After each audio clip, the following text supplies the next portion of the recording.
Flashbacks, Nightmares and Romance by E F Lombardi. The dinner had been lovely. The music was soft.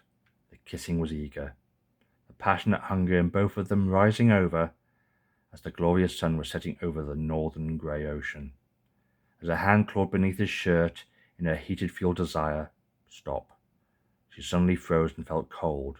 She winced and felt ill. A shame that should not be hers to carry washed icy over her. He tilted his head slightly.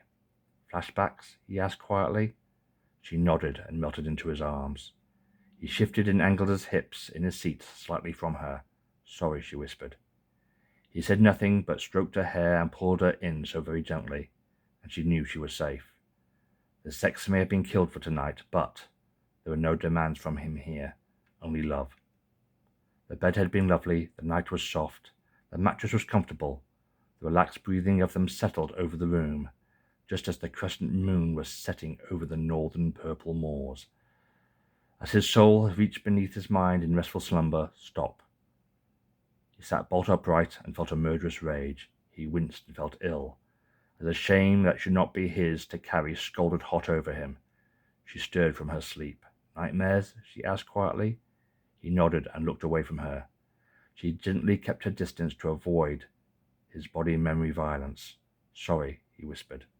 She said nothing but made him a hot coffee and sat with him so very gently, and he believed until dawn that he was not a monster. The sleep may have been killed for tonight, but there were no demands from her here, only love. The lives had been terrible, the trauma was deep, the relationship difficult, awkward compromises ruling over both of them. Just as the stolen moments by evil memories threatened to ruin what was left of their little lives. As mind mirrors claw beneath both their skins in tortured-filled flashbacks and nightmares, stop. They'd found each other.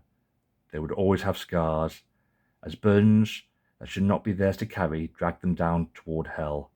Through him, she could get back some of what some self-appointed soldier gangsters brutally stole by force for decades. Through her, he could let go sometimes of what some politician speakmaker forced on him by law for decades. In her, he had found a reason not to kill. In him, she had found a reason to keep alive.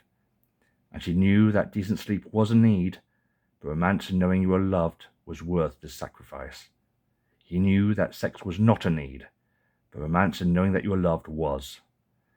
A good quality of life may have been killed forever, but there were no demands from either of them. No harsh, unfair judgment in this harsh, judgmental world, only romantic love.